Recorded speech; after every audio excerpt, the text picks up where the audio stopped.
Hello students, welcome back to Elite Tutors. चलिए इस video में हम देखने वाले हैं चैप्टर नंबर 15, जिसका नाम है खरा नागरिक, मराठी का, और जिसके राइटर हैं सुहास बारटक्के।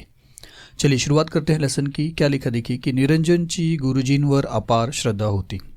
तो निरंजन एक स्टूडेंट है और उसको अपने गुरुजीं पे मतलब अपने टीचर्स के ऊपर बहुत ज़्यादा श्रद्धा था, विश्वास था। तसं गुरुजींचंही निरंजनवर खूप प्रेम होतं। तो एक तरफ अगर निरंजन को अपने टीचर के ऊपर बहुत श्रद्धा थी, तो दूसरी तरफ ये बताया कि वो टीचर को भी अपने निरंजन के ऊपर, अपने उस स्टूडेंट के ऊपर बहुत ज़्यादा प्रेम भी था। तो त्यांचा लाड़का विद्यार्थी होता।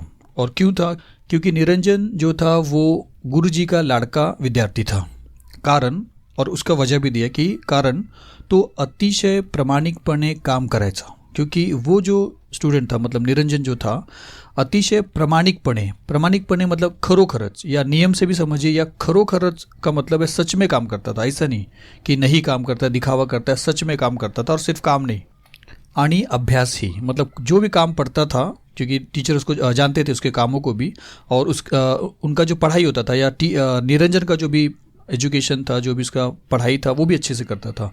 और यही वजह थी कि गुरुजी का वो लाड़का विद्यार्थी था। तो फिर से देखते कि तो त्यांचा लाड़का विद्यार्थी होता, कारण तो अतिशय प्रामाणिकपणे काम करायचा आणि अभ्यासी, दोनों काम वो अच्छे से करता था, सच में करता था, मन लगा के पढ़ाई करता था, मन लगा के काम भी करता था। या जगात त्याचं असो कोणी नव्हतंच। तो अब यहाँ पे थोड़ा समझिए कि इस जग में उसका कोई नहीं था। दूर दूरच्या नातातल्या एका मावशीच्या घरी चिपडून शहरालागतच्या एका उपनगरात तो राहायचा। तो वो दूर दूरच्या नातातल्या मतलब उसकी एक मौसी भी थी, वो भी खास मतलब सगी नहीं थी, दूर के रिश्ते से उसकी एक मौसी थी जो चिपड़ून में रहती थी, जो इस शहर के लागत से मतलब ऐसा समझिए कि निकट में, ऐसा समझिए पास में, और एक उपनगर था, वहाँ पे वो रहता था। तो यहाँ तक समझिए कि उसका कोई नहीं था, उसका कोई रिश्तेदार नहीं था, उसके माँ बाप नहीं थे, और वो एक मौसी की तरह रहता था। वो भी वो दूर दूर से एक रिश्ते में मौसी उसकी लगती थी। उनका घर चिपड़ून में था और वो शहर के एक बगल में था, या शहर से सट के था, या शहर के करीब में था, और वो एक उपनगर में था। फिर आगे देखिए क्या लिखा है। गावापासून दूर डोंगराच्या पायथ्याशी हे मावशींचं घर होतं। तो निरंजन का जो गांव था उससे दूर एक डोंगर के पायथ्याशी मतलब फुट ऑफ द हिल, ऐसा समझिए, डोंगर के नीचे ये मौसी का घर था। आई वडील लहानपणीच वारले। निरंजन के माँ बाप बचपन में ही वो गुजर चुके थे, उनका देहांत हो चुका था। काही दिवस मामा ने सांभाळ केला। तो कुछ दिन तक उसके जो मामा थे, सगे मामा थे, उन्होंने उसे संभाला आणि मग कामासाठी म्हणून चिपळूणला आणलं। और फिर कुछ काम के हिसाब से उन्होंने क्या किया, निरंजन को चिपळूण लेके आया, जहाँ पे उसकी दूर के रिश्ते की मौसी थी। या मौसीकडे आणून सोडला, और यहाँ पे निरंजन को मौसी के पास उनके मामा ने लाके छोड़ा, आणि तो ही मुंबईला निघून गेला। और वहाँ पे मामा रुके नहीं और वो वहाँ से चले गए मुंबई। तो कायम चाच, और ऐसा भी नहीं कि भी आते थे उनके मामा निरंजन से मिलने को, कायम के लिए चले गए, हमेशा के लिए चले गए। जाताना मोलाचा सल्ला मात्र देऊन गेला।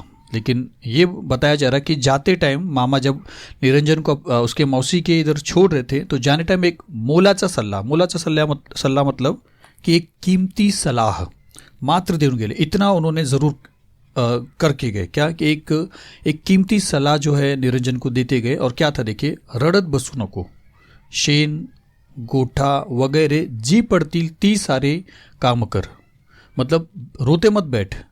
शेण मतलब आप समझिए गायचा मल, मतलब गोबर जो होता है उसका काम अगर तुझे मिल रहा है, या मौसी अगर ये तेको काम बोल रही है। गोठा गुरे बांधण्याची जागा, जहाँ पे गाय भैंस को बांधा जाता है, वहाँ पे भी जो काम निकलता है, वगैरह जी पड़तील ती सारी काम कर। जो काम तेरे सामने आएगा, पड़ेगा, मिलेगा तुझे वो काम करना है।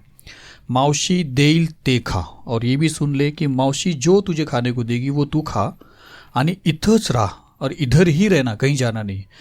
ये सभी जो बातें हैं ये निरंजन के लिए एक मूल्यवान सलाह था, और इसीलिए बोला गया कि मोलाचा सल्ला। फिर देखिए क्या लिखा कि मावशी तुला शाळेत ही घालणार आहे, और ये भी याद रख कि मावशी तुझे स्कूल में भी तेरा एडमिशन कराने वाली है। मामा गेला तो पुन्हा परतला नाही. तो मामा एक बार वहाँ से निरंजन को छोड़कर गए तो रिटर्न नहीं आए. मात्र लहानगा निरंजन मावशीच्या घरी प्रामाणिकपणे काम करायचा. तो सिर्फ अब वहाँ पे रह गया एक छोटा सा निरंजन, और वो मावशी किधर एक प्रामाणिकपन, आपको पहले बताया था, अच्छे से सच्चाई से वो काम करने लगा. घरातल्या सर्वांशी त्याने जमवून घेतलं. किती अच्छी बात है कि घर में जितने भी लोग थे सबसे उसने जमा कर लिया. जमा कर लेने का मतलब है सबके साथ एक अच्छे व्यवहार से रहना, सबकी बातों को समझना, मानना, सबके दिए गए कामों को करना, जिससे इंसान अपने घर का एक अच्छा इंसान बन जाता है. तो घरातल्या सर्वांशी त्याने जमवून घेतलं आणि शाळेत नाव दाखल केलं, और स्कूल में भी उसका एडमिशन हुआ, ऐसा समझिए.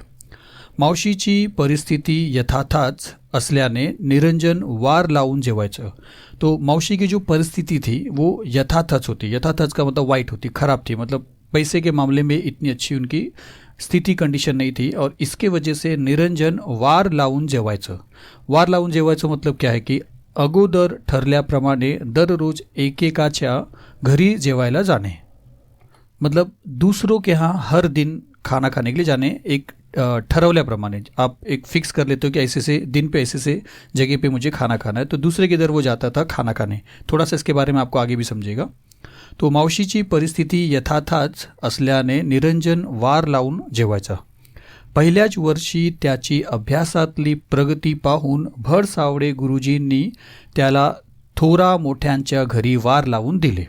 तो वार लावून जेवायचा ये जो बात अभी आपने देखा, ये भी किसने करके दिया था? उनके टीचर ने, जिनका नाम था भडसावड़े. और क्यों किया था देखिए कि पहिल्याच वर्षी जब उसका एडमिशन हुआ था उसके फर्स्ट ईयर में ही त्याची अभ्यासातली प्रगति, उसका अभ्यास में, उसके पढ़ाई में जो उसकी जो प्रगति थी, जो उसका परफॉर्मेंस था, पाहून, उसको देखकर, अच्छे परफॉर्मेंस को देखकर भडसावड़े गुरुजींनी त्याला थोरा मोठ्यांच्या मतलब अमीर लोग जो होते हैं, बड़े बड़े लोग, उनको खाने की कहाँ कमी होती है, तो सर की पहचान थी, इसलिए सर ने क्या किया, उनसे बात कर लिया और निरंजन को बोला कि तू अब हर दिन ऐसे ऐसे लोगों के घर पे, जो भी उन्होंने नाम बताया होगा, उनके घर पे तुझे जाके खाना है. दररोज एकाच्या घरी दुपारी निरंजन पाहुणा म्हणून जेवायला जायचा. तो हर दिन एकाच्या घरी मतलब किसी एक के घर पे दोपहर में निरंजन क्या करता था, एक मेहमान बनकर जाता था, एक पाहुणा बन के जाता था और वहाँ पे दोपहर का खाना खाता था. मग तिथून शाळेत, और फिर खाना खाने के बाद अच्छे से समझिए कि दोपहर में वो खाना खाता था जहाँ पे उसको वार लगाया गया था. तो दोपहर में, आफ्टरनून में वो वहाँ पे खाना खाता था, एक मेहमान के हिसाब से जाता था, और फिर बाद में वहाँ से वो स्कूल जाता था. संध्याकाळी मात्र मावशीकडे जे काही मिळेल त्यावर राहायचं, और फिर जब रिटर्न आता था और इवनिंग में जो भी मावशी उसको खाने को देती थी वो उस पर खाना खा के रहता था. सकाळी लवकर उठून घरातली गोठ्यातली सारी कामं आटपून अभ्यासाला बसायचा. क्या करता था वो, सुबह जल्दी उठता था और घर में जो काम पड़ता था वो भी, और गोठ्यात आपने देखा था गुरे बांधण्याची जागा, वहाँ पे जो भी काम होता था उसको आटपून मतलब संपवून खत्म कर देता था, और फिर वो क्या करता था, अभ्यासाला बसायचा. आज हमारा आपका क्या हाल है, जब हम भी छोटे थे तो हमको पूरा वो चाहिए, सिस्टम चाहिए पढ़ने का, हमको काम नहीं चाहिए. और यहाँ पे देखिए कि बच्चे किस तरह पढ़ाई करते हैं. चलिए इसके आगे देखते हैं. गुरुजींवर श्रद्धा ठेवायचा आणि परीक्षेत पहला नंबर पटकवायचा. तो निरंजन का ये मानना था कि हमारे टीचर जो है उनमें हमें विश्वास रखना चाहिए. तो निरंजन भी अपने टीचरों पे विश्वास रखता था. तो गुरुजींवर श्रद्धा ठेवायचा आणि परीक्षेत पहला नंबर, और इतना कड़ी मेहनत करता था कि परीक्षे में, एग्जाम्स में भी वो पहला नंबर लाता था. पटकवायचा मतलब काढायचा. त्याचा वह्या पुस्तकांचा खर्च भडसावड़े गुरुजीच करायचे. और दूसरी बात देखिए कितनी अच्छी चीज़ है कि भडसावड़े सर जो हैं वो उसके किताबों का, उसके नोटबुक का, सबका, टेक्स्ट बुक, नोटबुक, सबका जो खर्चा है वो खुद करते थे. और यहाँ पे आप थोड़ा समझोगे क्यों करते थे. गुरुजींनी त्याला सांगितलं, गुरुजीने निरंजन को बोला कि जोपर्यंत तुझा पहला नंबर आहे, जब तक तू मेरे स्कूल में या मेरे क्लास में फर्स्ट रैंक लाता है, तोपर्यंतच मी सारा खर्च करीन. मतलब तभी तक मैं तेरे को तेरा बुक का ये सारी चीज़ों का खर्चा भी करूँगा, और जो मैंने वार लगा के दिया है वो भी सब तभी तक रहेगा. क्योंकि एक हिसाब से गुरुजी जो है एक मोटिवेशन, एक उसको अटैचमेंट करके दिए, एक डिपेंडेंसी ऐसा समझिए कि वो अगर अच्छा मेहनती स्टूडेंट है तो उसका मेहनत जो है वो कायम रहे, ताकि उसकी पढ़ाई पे कोई असर ना पड़े. तो तोपर्यंतच मी सारा खर्च करीन आणि वारही लावून देईन, और तभी यही कंडीशन पे अगर तू रहेगा तभी तुझे वार लगा के भी दूंगा और मैं तेरा बुक का, टेक्स्ट बुक का सबका खर्चा उठाऊंगा. नाही तर नाही. साफ साफ बोल दिया की नहीं तो नहीं. गुरुजींचं हे वाक्य लक्षात ठेवून निरंजन झटून अभ्यास करायचा. तो गुरुजी का ये जो वाक्य है इसको दिमाग में वो रख के निरंजन झटून का अभ्यास करायचा, जिद से, मेहनत से ऐसा काम अभ्यास करता था. ये चीज़ हमारे और आप में आना चाहिए बच्चों. झटून अगर आप मेहनत करते हैं, एकदम जिद में अगर आप आ जाते हो तो आपके लिए अभ्यास कुछ भी नहीं रह जाता. फिर देखिए आगे क्या लिखा कि आज नागरिक शास्त्राचा अभ्यास. फिर से एक बार देखते हैं की आज नागरिक शास्त्राचा अभ्यास करत असताना आधीच सगळे पेपर चांगले गेले असल्याने तो मनोमन खुश होता. तो आज नागरिक शास्त्र का अभ्यास करत असताना मतलब आज उसका पेपर है, ऐसा समझिए कि नागरिक शास्त्र मतलब सिविक्स समझिए, हिस्ट्री का जो जैसा आज पॉलिटिकल साइंस समझते हो सिविक्स ऐसा समझिए. तो उसका अभ्यास उसका स्टडी करत असताना आधीचे सगळे पेपर्स, पहले के जितने पेपर्स हुए, इसके पहले के जितने पेपर्स हुए चांगले गेले, अच्छे गए थे, अच्छे लिखे थे उसने, असल्याने तो मनोमन खुश होता, बहुत खुश था क्योंकि सारे पेपर्स इसके पहले के बहुत अच्छे से गए थे. नागरिकांची कर्तव्ये कोणती, उत्तम नागरिक कोणाला म्हणावे, लोकसभा म्हणजे काय, ग्रामपंचायतीचा प्रमुख कौन असतो. मतलब ये सारे क्वेश्चन है जो उसको नागरिक शास्त्र के टेक्स्ट बुक में था. साऱ्या प्रश्नांची उत्तरे त्याला धड़ाधड़ येत होती. ये सारे क्वेश्चंस के आंसर उसको फटाफट आता था. मतलब उसने सब तैयारी कर लिया था नागरिक शास्त्र पेपर का. अभ्यास करता करता किती वेळ लोटला कुणास ठाऊक. अभ्यास में वो इतना मग्न था कि कितना वेळ, कितना टाइम लोटला मतलब गेला, कितना टाइम चला गया कुणास ठाऊक, किसी को पता नहीं. मतलब उसे खुद नहीं पता चला अरे अभ्यास करते करते इतना टाइम चला गया. क्योंकि मन लगा कि अगर हम पढ़ाई करते तो टाइम का पता नहीं चलता है. अगर कोई इंटरेस्टिंग सब्जेक्ट है तो और मज़े से टाइम निकल जाता है. फिर देखिए क्या लिखा है कि निरंजन ताड़कन उठून उभा राहिला. मतलब इतना टाइम निकल गया उसको पता भी नहीं चला. कहीं वो सोचा कि कहीं बहुत ज़्यादा टाइम तो नहीं चला गया, और इस हिसाब से वो ताड़कन उठून उभा राहिला. मतलब ताबड़तोब खड़ा हो गया उठ के कि कहीं ज़्यादा टाइम तो नहीं चला गया और मेरा स्कूल का टाइम भी चला गया. 9 वाजून गेले होते. तब उसको पता चला कि 9 बजकर जा चुके थे. 10:30ची परीक्षा और 10:30 बजे का 10:30 का पेपर. त्याआधी, और उसके पहले क्या करना है उसे, त्याआधी देशमुखांकडे जायचं होतं. तो देशमुखांकडे क्यों जाने का है, खाना खाने को. दोपहर का जो खाना उसका होता है वो खाना वो वहाँ पे खाएगा और फिर वहाँ से वो स्कूल जाएगा. तो त्याआधी देशमुखांकडे जायचं होतं. केवढं तरी लांब चालायचं होतं. तो देशमुख के यहाँ जाने के लिए दूर जाना पड़ेगा उसको, काफ़ी दूर जाना पड़ेगा. 9 बज के जा चुका है, 10:30 की पेपर है और अभ्यास में कितना टाइम चला गया उसको पता भी नहीं चला. तो केवढं तरी लांब चालायचं होतं. भराभर आवरून तो निघाला. फटाफट वो क्या किया, अंतर पाखरून. आवरून मतलब लंबी लंबी छलांग ऐसा समझिए. छलांग मतलब लंबे लंबे कदम को रख के फासलों को जल्दी जल्दी कवर करके वो जल्दी जल्दी में चलते चलते निकल गया अपने घर से, या रेडी होके वो फटाफट चला गया वहाँ से. चलिए आगे देखते हैं. मौशीचं घर गावाबाहेर डोंगरा पायथ्याशी. आपने देखा कि मौशी का जो घर था वो गांव के दूर एक डोंगर के पायथ्याशी मतलब डोंगर के नीचे की तरफ था, फुट हिल पे. मध्य एक नदी ही लागायची और बीच में आगे जाने के लिए बीच में एक नदी पड़ती थी. पूर्वी ही नदी पाण्यात उतरूनच चालत चालत पार करायला लागायची. और पहले कैसा था कि इस नदी का जो पानी है उसके अंदर हमको चलना पड़ता था, मतलब पानी के अंदर से जाना पड़ता था. पहले की बात है. परंतु आता कोंकण रेलवे आल्याने रेल्वेच्या छान पुल नदीवर आला है और यहाँ से कोंकण रेलवे पास हुआ है. तो रेलवे वालों ने क्या किया, एक अच्छा ब्रिज बना के रखा है. नहीं तो पहले उस नदी को पार करना पड़ता था. तो ये लिखा है कि पूर्वी ही नदी पाण्यात उतरूनच चालत चालत पार करायला लागायची. मतलब पहले तो पानी के अंदर उतर के हमको पार करना पड़ता था, परंतु आता कोंकण रेलवे आल्याने रेल्वेच्या छान पुल नदीवर आला है. छान पुल का मतलब रेलवे का पुल भी जो था वो बना था वो अच्छा पुल था. पुलाच्या एका बाजूने लोकांसाठी पायवाट ही ठेवली होती और वो पुल के एक बाजू में लोगों को चलने के लिए एक पायवाट बनाया था. मतलब एक फुटपाथ ऐसा बोलते हैं ना, वो बनाया था कि लोग भी वहाँ से जा सकते. बाजू से रेलवे ट्रैक रहेगा जिसपे से ट्रेन जाएगा और एक बाजू से आप भी, और मतलब लोग चल सकते हैं. या पुलामुळं आता जाणं येणं सोपं झालं होतं और ये पुल के वजह से ही जाना और आना आसान हो चुका था. निरंजन अभ्यासाची एक मिनट. निरंजन अभ्यासाची मनातल्या मनात उजळणी करत झपाझप चालला होता. और निरंजन अब क्या कर रहा था, जब उस पुल से गुजर रहा था तो अभ्यासाची, जितना उसने स्टडी किया था उसका मन ही मन में उजळणी कर रहा था. उजळणी मतलब रिविजन कर रहा था, उसको रिवाइज कर रहा था, आप जानते हो. वाटेत त्याला भला मोठा दगड पडलेला दिसला. और जब वो चल रहा था तो उसको रास्ते पे एक अच्छा खासा बड़ा जो पत्थर है वो पड़ा हुआ दिखाई दिया. कुणीतरी कामासाठी घेतला असेल. तो उसके दिमाग में आया कि कोई इस पत्थर को अपने काम के लिए लिया होगा आणि पुन्हा तसाच ठेवून दिला असेल. और फिर उसने क्या किया, वो उसको जिस जगह से लिया होगा उस जगह पे रखने के अलावा बगैर उसने क्या किया, वहीं पे छोड़ दिया होगा. ये निरंजन के मन में आया. निरंजन ने तो दगड उचलून बाजूला ठेवलं. तो निरंजन एक अच्छा इंसान के हिसाब से उसने उस बीच में पड़े पत्थर को उसने क्या किया, उठाया और एक बाजू में जाके रख दिया.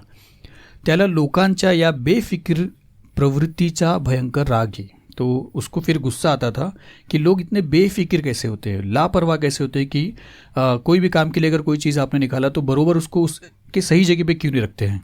उसको उसका इस बात को लेकर उसको गुस्सा आता है. तुम्ही विसरलात पण दूसरा ठेच काढून जीवाला मुकतो, त्याचं काय.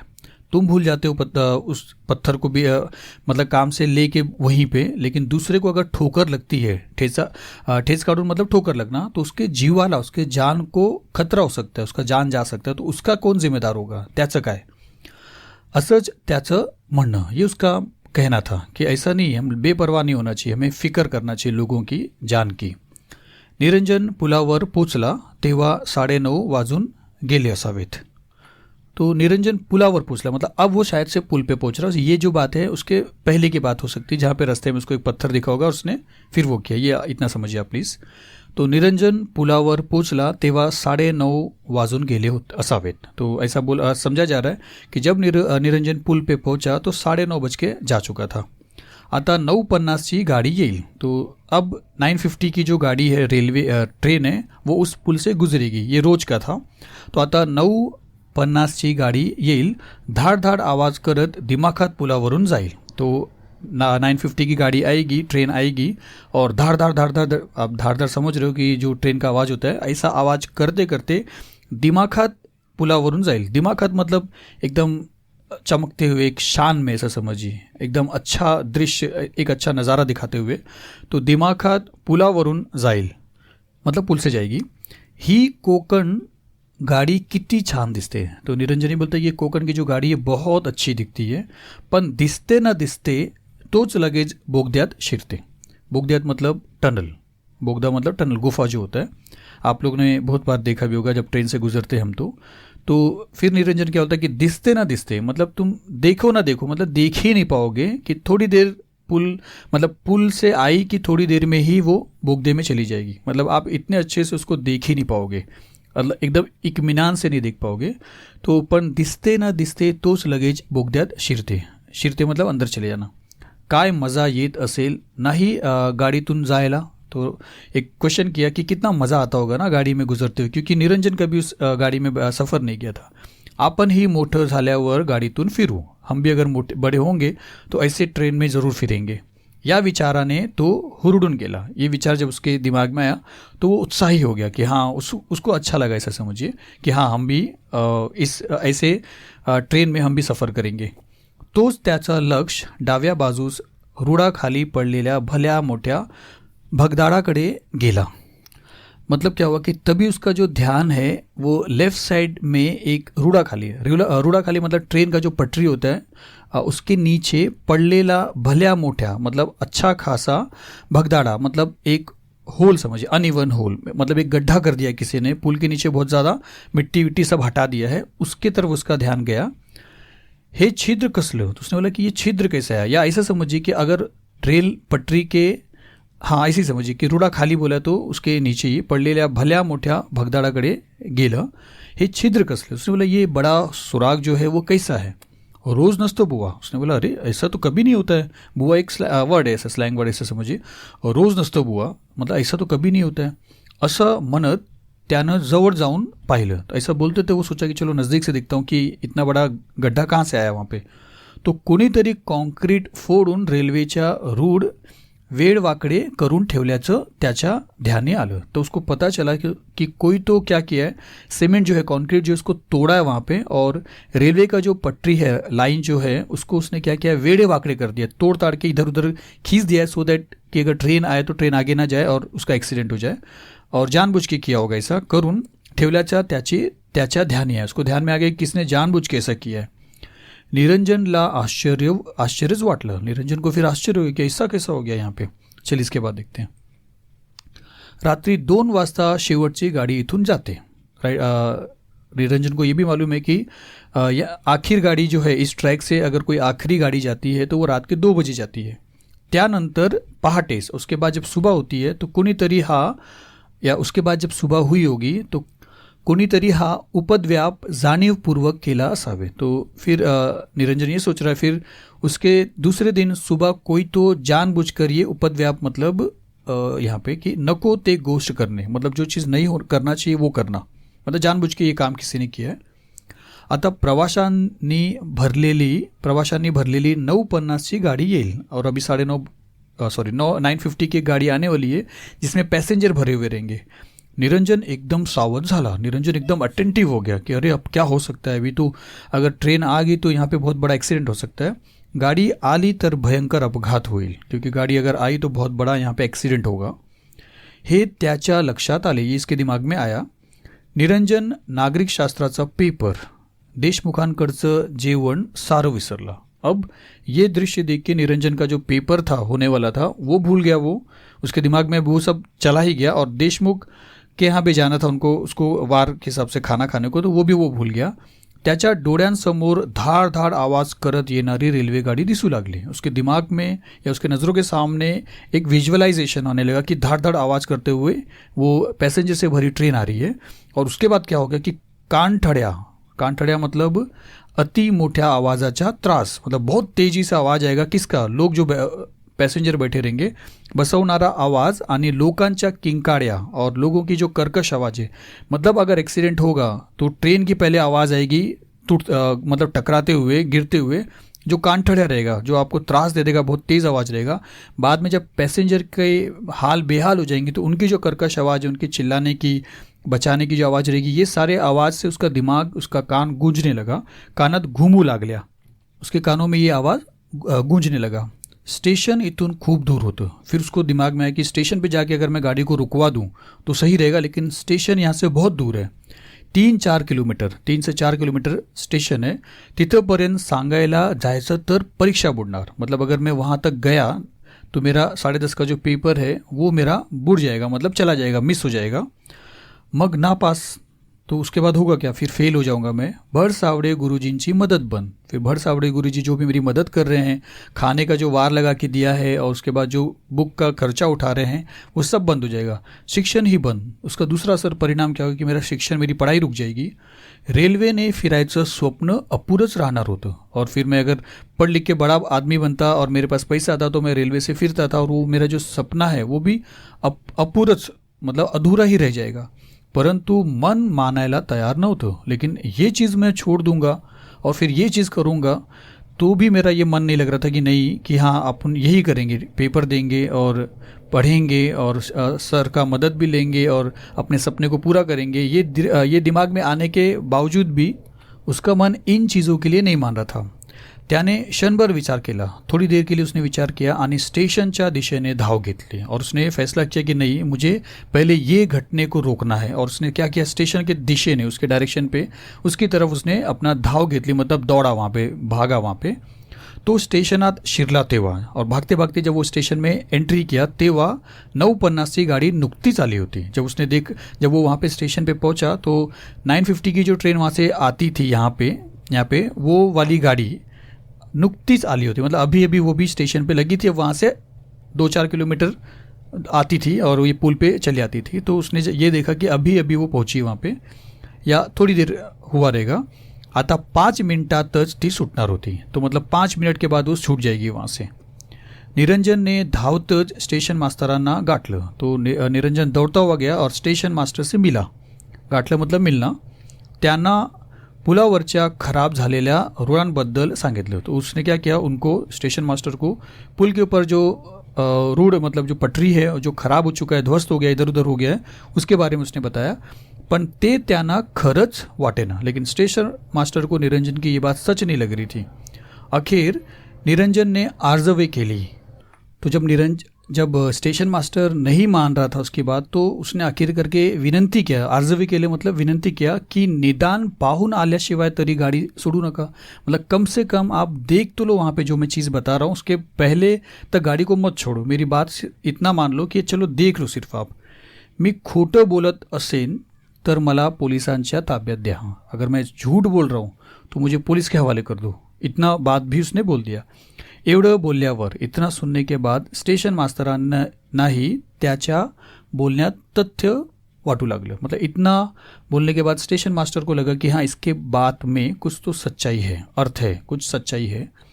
उगाच धोका नको म्हणून गाडी थांबवायला सांगून ते पुलाकडे निघाले. तो बेवजह कोई धोखा नहीं होना चाहिए, मतलब एक्सीडेंट नहीं होना चाहिए, इसके वजह से उन्होंने क्या, स्टेशन मास्टर ने क्या बोला कि गाड़ी को रुका दिया जाए और फिर वो चले पुल की तरफ उस जगह को देखने के लिए. निरंजन ने नेमकी जागा दाखवली. तो वहाँ पे जब पहुँचे तो वो खास जो जगह है निरंजन ने वहाँ पे दिखाया. फारच भयंकर. तो देखने के बाद उनको पता चल रही तो बहुत खतरनाक एक्सीडेंट हो सकता था.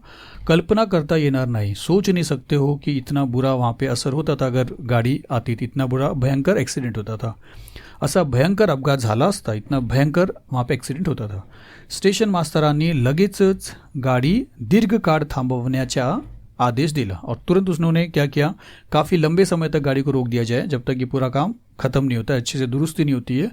तो उन्होंने रुकवा दिया आणि ते या घटनेचा पंचनामा करायला लागले. और फिर वो उस घटने का पंचनामा करना चालू किया. पंचांनी तयार केलेला वस्तुस्थितीदर्शक अहवाल, मतलब वो जो पंच वहाँ के जो ऑफिसर्स हैं उन्होंने तैयार किया हुआ एक वस्तुस्थिति दर्शक, मतलब एक रिपोर्ट समझो. ये अहवाल का मतलब रिपोर्ट होता है. उन्होंने रिपोर्ट बनाई कि वहाँ पे उन्होंने चौकसी किया, ऐसा समझिए, देखा कि कैसा हुआ है, सारी चीज़ों को लिखा उन्होंने. तो पंचनामा बोलते हैं. घटनेचा गांभीर्य लक्षात घेऊन, तो घटने को सीरियसली लिया उसने, गंभीरता से लिया. जिला अधिकारी, मतलब या उसका जो घटने का इतना जो नुकसान होता था उसको समझने के वजह से बहुत बड़ा एक्सीडेंट हो सकता था. तो कौन कौन आ गया वहाँ पे, जिला अधिकारी आ गए, जिला पोलीस अधीक्षक आ गए, सारे अधिकारी तत्काळ मतलब तुरंत त्या ठिकाणी जमा झाले. पहिली खबर देणारा म्हणून निरंजनलाही थांबावं लागलं. तो पहला विटनेस जो था वो निरंजन था, इसके लिए उसको भी रुकना पड़ा वहाँ पे.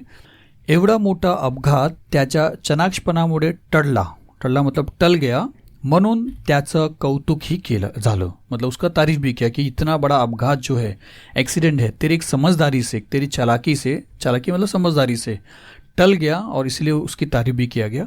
परंतु त्यावेळी जब उसकी तारीफ हो रही थी, परंतु त्यावेळी निरंजन मात्र दूर एका झाडाखाली बसला होता. लेकिन जब लोग उसकी तारीफ कर रहे थे तो उस वक्त निरंजन कहाँ था, निरंजन एक दूर एक झाड़ के नीचे बैठा था. तो निराश झाला होता, उदास हो गया था. क्यों हुआ था आपको पता चलेगा. त्याच्या नागरिक शास्त्राचा पेपर चुकला होता, क्योंकि उसका नागरिक शास्त्र का पेपर जो सिविक्स का पेपर है वो छूट गया था. तो नापास होना होता और उसको पता था कि अब मैं फेल हो जाऊंगा, एक पेपर में फेल हुआ तो मतलब फेल हो गया और पहला रैंक तो चला ही गया. त्याला गुरुजींकडून मिळणाऱ्या सगळ्या सवलती रद्द होणार. और उसको मालूम है कि टीचर की तरफ से जितनी भी सहूलियत समझिए वो सारे रद्द हो जाएंगे, सब खत्म हो जाएंगे होत्या. निरंजनच्या जवळ येऊन वार्ताहरांनी त्याचं नाव विचारलं. फिर तब तक क्या हुआ, उसके पास, निरंजन के पास वार्ताहर आए, मतलब रिपोर्टर्स लोग आए और उससे उसका नाम पूछे, फ़ोटो ही काढ़ा, उसका फ़ोटो भी खींचा. निरंजन उदास मनाने घरी परतला. लेकिन निरंजन वहाँ से लौटा तो उदास मन से ही गया, क्योंकि उसको टेंशन हो गया कि उसका पेपर भी चला गया, फेल हो जाएगा और गुरुजी की तरफ से जितनी भी मदद थी वो सब चली जाएगी, उसकी पढ़ाई रुक जाएगी, उसको वार से जो खाने को मिलता था वो सारी चीज़ चले जाएंगे. फिर देखिए क्या लिखा है. दुसऱ्या दिवशीच्या वर्तमानपत्रात निरंजनची स्तुती फोटोसकट छापून आली होती. तो दूसरे दिन का जो वर्तमान पत्र था, मतलब न्यूज़पेपर था, उसमें निरंजन की तारीफ हुई थी और उसकी फ़ोटो भी वहाँ पे छपी हुई थी. भीषण अपघात टाळल्याचं श्रेय त्यालाच देण्यात आलं होतं. तो इतना बड़ा जो एक्सीडेंट होने वाला था उसको वो टल गया था. उसका जो क्रेडिट था, श्रेय मतलब क्रेडिट जो था वो उसको ही दिया गया था.